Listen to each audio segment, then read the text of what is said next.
Dan pada saat itu Mas Slamet mainnya Masya Allah luar biasa. Enkoe bolone di Ponorogo yo. Kenapa berkesan? Sangat-sangat berkesan karena dia punya karakter budaya yang kuat banget untuk diperankan di situ. Kekuatan film hari ini adalah pada desain produksi. Ya. Jadi semua pertengkaran selesai di atas meja dalam desain produksi. Orang-orang aktor-aktor marah. Wah, Slamet menggadai keaktorannya. Slamet jadi pelawak itu ya. Nah, suatu hari saya diminta Metro TV untuk bikin satu program TV. Terus bagaimana sih bisa menemukan konsep sentilan-sentilun itu tuh? Saya dapat mukjizat. Karena waktu itu saya sudah perjalanan menuju Game Over.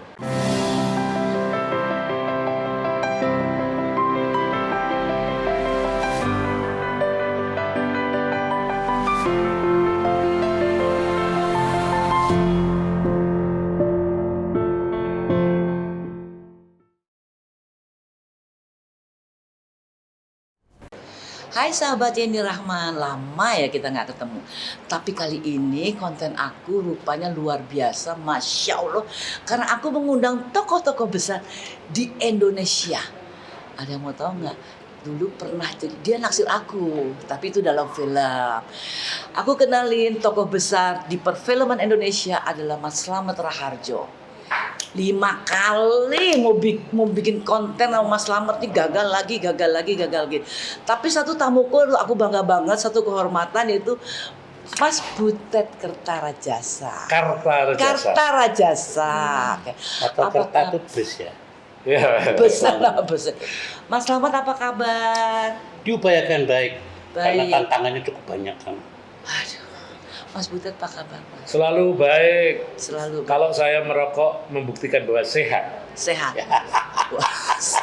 Hanya orang sehat yang merokok. Oke, aku kali ini sih kayaknya nggak mau banyak ngobrol. Pasti gue kalah kalau gue ngobrol ini. Ini perbendaharaannya luar biasa banget. Dari yang namanya teater, namanya film, termasuk juga kritik-kritik sosial dan ke pemerintah tuh luar biasa banget. Aku suka loh kalau orang tuh mengkritik. Mengkritik berarti kan membangun, Mas. Beda pendapat tapi beda pendapatan gitu kan maksudnya kan. Aku lihat tuh. Ya. Termasuk yang sentilan-sentilun itu sebelum jamnya aja aku udah duduk depan TV. Oh ya? Karena aku suka banget gitu kan, ada kritik-kritik membangunnya gitu kan. Jadi, tapi aku mau kembali dulu ke film. Ya. Mas, kita pernah satu frame. Ya. Aku terus terang bangga banget bisa dikasih. Waktu itu aku masih, ya boleh dibilang Remaja ya? Masih remaja, badannya masih langsing. Masih cemokot itu. Tapi luar biasa kalau kita pada saat itu pemain sudah mendapatkan satu kepercayaan oleh sutradara besar dengan pemain-pemain besar di film. Ya. Itu nggak dibayar juga nggak apa-apa. Tapi aku tetap dibayar. Butuh soalnya butuh. Mas, kita kan pernah satu film ya. Ya, November 1828. Mas Butet tahu nggak? Film yang paling aku kagumin dan paling berkesan di antara film-filmku yang banyak itu, tapi justru November 1828. Peranku sedikit. Kenapa berkesan? Sangat-sangat berkesan karena dia punya karakter budaya yang kuat banget untuk diperankan di situ. Sampai aku diajarin sama Pak Teguh waktu itu detil banget cara duduk. Simpuh.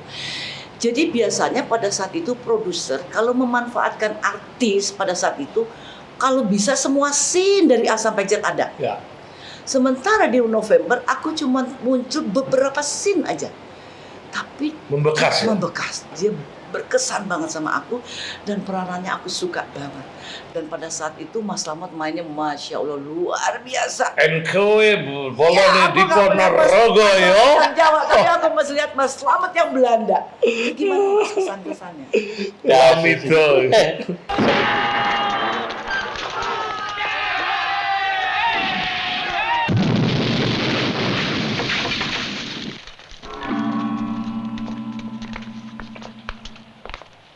Kapten de Boers?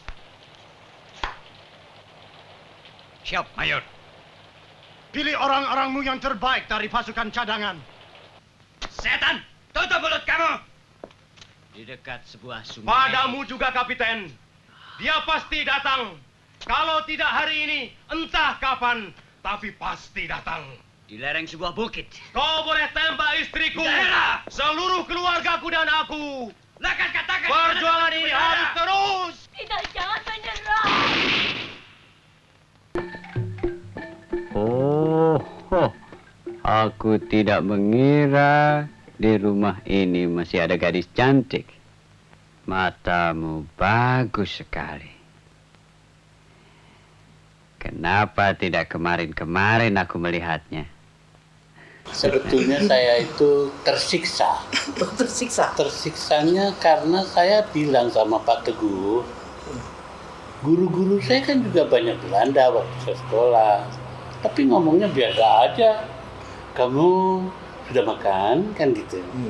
Tetapi saya harus melakukan cara orang ketoprak ngomong. Ketoprak Lamido. Tokohnya itu namanya Mas Lamido. Ini ada semua keluarganya Bagong ada di situ. Ya semua ketawa begitu saya. Kamu begini. Waduh, selamat jadi Lamido. Tapi bagus banget. Tapi tetap karena Pak Teguh Karya sutradaranya ya, terpaksalah saya jadi Lamido. Siapa yang nggak Tapi tahu? saya harus komen soal November 28 ya. Iya. Itu periode saya sangat terpesona pada Pak Teguh, Slamet Raharjo, Yeni Rahman yang saya hanya bisa melihat dari kejauhan. Menyentuh aja hil yang mustahil. Akhirnya sekarang bisa duduk seperti ini. Oh, ini satu bahagia. kebahagiaan tersendiri. Terus, Mas, terus. Jadi kalau saya ya double karena malam ini ternyata saya disuruh mencari lokasi. Lokasinya saya dapat di Sawahan, Bantul. Pak Har ya. punya sebuah tugas ke saya, boleh pakai ini, tidak usah bayar. Oh, gitu. Asal kamu coba beritahu saya di mana letak gerbang utama rumah ini. Loh, ini kan bukan. Ini sudah diubah. Loh, saya mesti gimana? Enggak tahu. Pokoknya jangan masuk rumah saya. Kamu tidur di pohon sawo. Itu di depannya Pak rumah, Pak. Situ ada sumur juga. Iya. Akhirnya ya kami orang Jawa ngomonglah tiap malam sama tetangga. Akhirnya saya mendapatkan sebuah gambaran dari orang-orang di sana. Sebetulnya di sinilah gerbangnya. Pak datang sudah waktunya. Mana Mas Rahmat? Di mana itu? Kalau tidak salah Pak, di sini. Betul. Ada batunya. Nah, ternyata saya pakai rumah itu ada anak masih pemuda SMA ya. Saya pakai baju GI terus waktu kalau syuting. Dan dia selalu melihat saya berbaju GI. Rupanya anak itu pengen. Anak pemuda itu pengen dia liatin saya. Senang banget. Waktu berlalu begitu cepat, saya dipanggil ke BRI. Wah, oleh dulu masih sekretari apa gitu ya namanya. Corporate secretary. Ya, siapa namanya? Prajarto. Hah? Ngapain dia? Mungkin aku dapat sponsornya dari BRI gitu. Begitu datang kaget saya. Tiba-tiba pejabat bank itu, selalu. Ini siapa ini? Kok saya main ketoprakan sama tadi sama apa ini? Ternyata saya minta baju GI-nya. Terima kasih telah diberikan. Oh, kue Prajarto, anaknya putranya Pak Har. Oh. Jadi itu rupanya dia sering nonton kayak kamu dari jauh. Hanya nggak bisa menjangkau waktu itu. Menjangkau. Saya udah di bojone asu. Nah itulah kira-kira khusus hubungan ini karena memang keluarganya ini saya kenal semua. Dan Prajarto saya kenal siapa dia kan. Tiba-tiba malam ini sebetulnya lebih family gathering. Ya kan? Jadi November itu hanya alasan. alasan kita ketemu. Ya. Gitu. Tapi Mas, kan banyak film-film Mas Slamet sama Pak Teguh terus ya. Memang spesial banget ya Pak Teguh tuh, luar biasa. Dia itu sebetulnya orang yang tinggal kita cekek aja. Gimana? Jengkel banget. Cek. Orang itu kalau bahasa Jawanya nggak punya udir, nggak punya pusat. Masa jam 1 malam aku dibangunin, bangun, Pak, saya ngantuk. Saya lihat, Pak, jam 1 malam buat apa? Latihan. Latihan apa? Mesti ngapa? Udah tidur kan? Jam 5 tidur. Jam 7 sudah di halaman. Bangun. Matahari hilang nanti kalau kamu nggak bangun.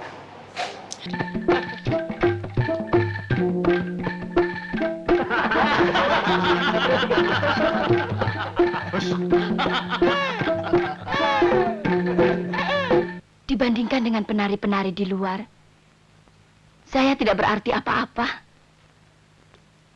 Tapi mereka memakai topeng. Mana saya tahu. Pada akhir tari mereka akan membuka topeng itu. Yang paling berkesan juga satu itu di November 18, di samping peran saya, tapi suasana syuting kekeluargaannya luar biasa. Iya. Kita tuh boleh dikata berbulan-bulan di satu lokasi. Saya dikasih kamar sama Pak Teguh yang kita tinggal kalau nggak salah di Wisma Sailendra.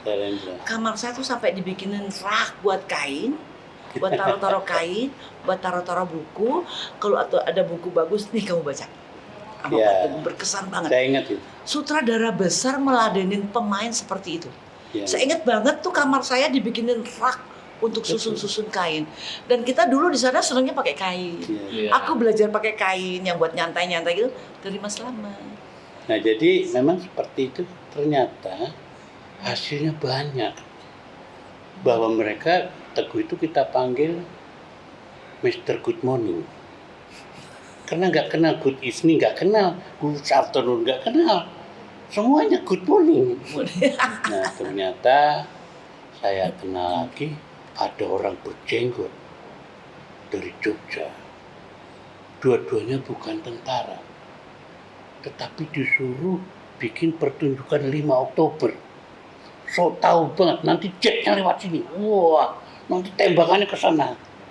Dan orang sok tahu itu bersama Teguh Karya yang sok tahu juga, namanya Bagong Kusudiarjo. Bapaknya dia. Gitu. Itu dua orang seniman menjadi sutradara 5 Oktober di Jagorawi, bayangin tuh. Tapi aku lihat luar biasa.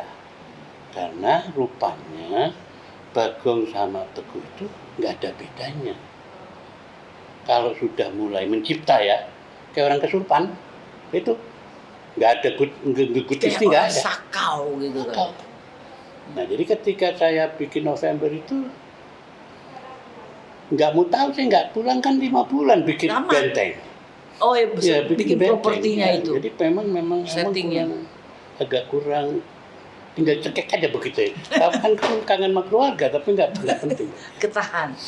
Mas, pengalaman Mas Slamet ditanganin sama Pak Teguh pasti luar biasa pengalamannya. Mungkin itu yang mendorong Mas Slamet jadi sutradara, jadi bikin sekolahan untuk apa ya waktu itu aku nggak salah gladiator, Dari itu tuh saya namanya kursus acting lah. khusus acting. Jadi itu sebenarnya mendorong Mas Slamet sampai Iya. berani menyutradarin. Aku tinggal punya obsesi satu, pengen banget jadi sutradara perempuan, tapi belum berani nih, masih kalah sama waktu. Kalau aku kembali ke Mas Butet nih, Ya. bagaimana asal muasalnya tadi kan pertemuan Pak Teguh sama Mas Pak Bagong. Bagong itu kayak 11-12. Kalau udah menciptakan sesuatu itu, energinya total banget gitu kan. Dan gak enak jadi anak dia. Dan gak enak jadi muridnya Teguh itu kan. Apakah karena itu Bapak sama Bapak ketemu, sekarang Mas Slamet sama Mas Butet terus bikin sintilan-sintilun apa gitu ya? Ya.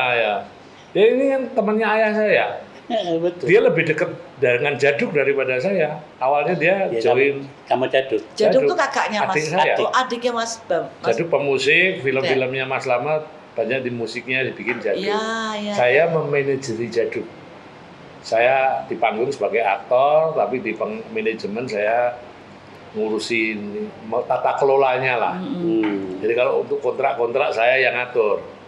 Jaduk senimannya. Awalnya itu Terus bagaimana sih bisa menemukan konsep sentilan-sentilun. sentilan itu tuh gimana sih pertamanya menemukan Jadi konsep? awalnya tuh dari monolog saya. Saya main monolog, pertunjukan 2,5 jam. Saya main sendirian, Monolog tuh artinya ngomong sendirian, ngomong sendirian. Main sendiri. 2,5 jam. acting sendirian, dialog sendirian. Menghafalkan musik, menghafalkan lighting, Iya, iya, iya. macam-macam lah. Saya waktu itu masih punya stamina. Umur masih 45 waktu itu. Jadi masih semangat. Sekarang masih muda juga. Ya. Nah, dalam monolog saya itu ada 2 karakter yang saya mainkan. Karakter orang yang tua, umurnya di atas 100 tahun, namanya Sugi Kayatno. Lalu yang satu Jongos. Jongos namanya Bambang. Kenapa namanya Bambang? Karena saat itu Presiden Indonesia namanya Susilo Bambang Yudhoyono. Dalam monolog saya cuma saya jadikan Jongos saja. Saya yang Tapi kan memainkan. pernah nyapres dalam pertunjukan apa nyapres beneran nih? Ini dalam pertunjukan. Dalam pertunjukan. Ya. Jadi Dua SBY-nya jadi Bambang namanya, bukan SBY. Bambang. oh Bambang, jadi Pembantunya. Bambang. Pembantu Jongos. Jongosnya tokoh tua. Mas Butetnya jadi presidennya. Dua-duanya. Oh jadi saya jadi yang dua-duanya. tua. Kan monolog, kan monolog ya monolog. benar-benar. 2 karakter Iya, saya iya. mainkan. Oh. Nah, karakter itu 2,5 jam itu lucu lah. Luar Itu biasa. ceritanya serius, tapi saya memainkannya dengan berbagai cara. Pokoknya jadi sesuatu yang ada unsur entertainment-nya, Ada tapi tetap ada komedinya. isi pikirannya, tetap tajam kritik-kritiknya. Ya, iya. Musiknya Jaduk. Jadi saya pingpongan saudara sama sendiri. Jaduk, ya adik sendiri. Nah, suatu hari saya diminta Metro TV untuk bikin satu program TV. Kalau bisa yang main sedikit orang, Mas. Nah, saya berpikir, Supaya biaya nggak besar apa? nggak besar karena supaya versi waktu itu paling lama 30 menit lah. Tapi saya kembangkan ide dari monolog, 2 karakter saya yang main, tapi jangan model monolog, harus dialog. Saya harus butuh karakter tua. Karakter tua bisa diisi tokoh yang post power syndrome, satu Jongos yang cerdas tapi kurang ajar, tapi sok tahu. 2 karakter itu yang saya bayangkan. Lalu saya cari tokoh pemain tua. Ya ini cocok. Dapatnya temennya Mas ayah Pak. saya ini. Oh. Dan rupanya enjoy juga main sama saya ini. Dan nggak susah dia deket saya. Saya menerima Butet setelah dia jadi raja monolog. Lama banget. Lama banget. Ya. Saya nggak tahu sebelumnya dia udah tahu saya atau belum, saya nggak tahu. Tahu dari Jaduk, Jaduk. tapi saya bilang nanti begitu saya lihat koran raja monolog, baru satu level sama saya. Kira-kira Jadi nyambung ya, nyambung. Itu apa ya, buat saya itu sebetulnya kita tuh nggak mencipta, kita dipaksa memahami kehidupan gitu ya, sampai akhirnya bikin sesuatu yang bisa menggambarkan itu. Nah, tiba-tiba dia melalui monolog, ya kan? Saya mulai menjadi pelatih, saya membuat. Nah, rupanya ada satu hal yang menjadi bekal dari orang tua kita yang disiplin itu, kita jadi tidak secara instan. Itu aja. Nah, jadi ada bekal yang benar. Jadi saya main tahun 70. Saya nyutradarai tahun 80. 10 tahun kemudian. 75 nggak boleh. 78 belum boleh. Jadi betul-betul mereka memberikan sebuah arahan. Kalau kamu sudah menguasai bidangmu, Iya, iya. nanti kamu akan mencintai. Dan kalau kamu sudah mencintai, ya jadilah Slamet Rahardjo sekarang. Jadilah Butet yang sekarang. Nah, tiba-tiba semua marah. Orang-orang aktor-aktor marah.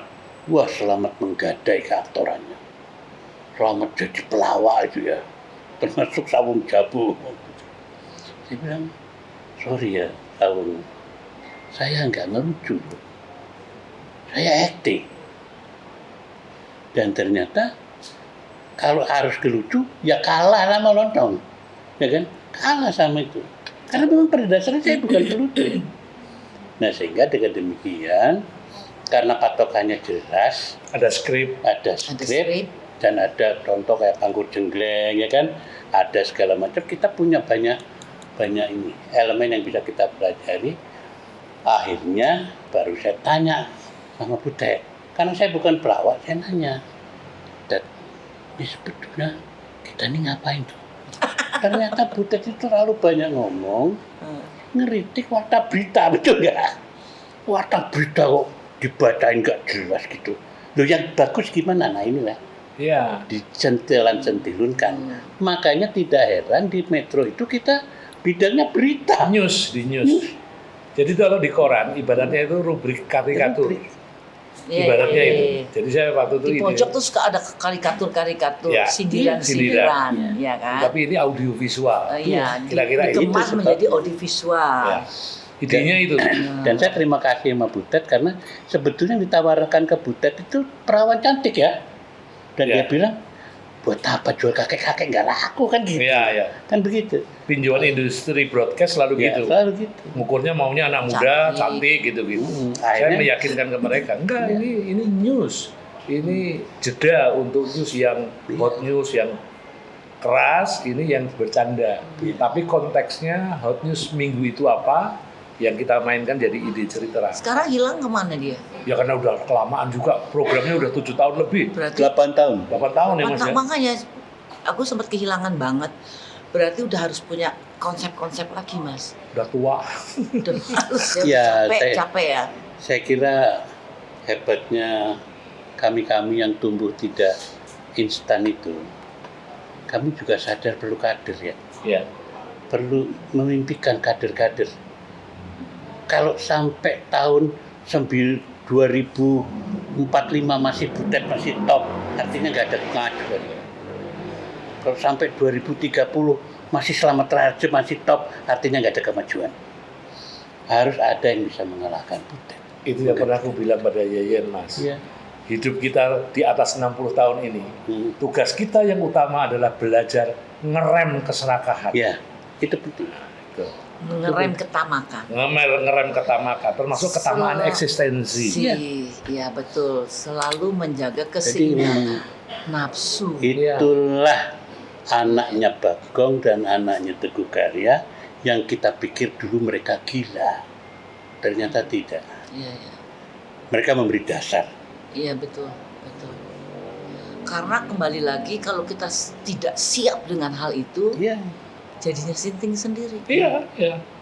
Orang selalu karena tidak tahu diri, Betul. Nggak dia ngukur diri. tidak mengukur diri. Iya. Masuk pengennya setiap saat, setiap detik ditepuk tangani, Iya. Disanjung-sanjung. disanjung-sanjung, dipuji-puji. Iya, Enggak iya. lah, kita tahu diri. Iya betul. Gantian yang lain. Nah, Satu hari saya yang selalu masuk nominasi di festival manapun, Udah langganan tuh pokoknya. tiba-tiba nggak ada nama saya. Pernah sempat sakit ya? ya tahun lalu saya sakit Kok sekarang sehat banget ya? karena dapat energi dari kawan-kawan saya yang datang menjenguk, datang mendoakan saya dari semua lapis. Dari kelas paling bawah sampai paling tinggi.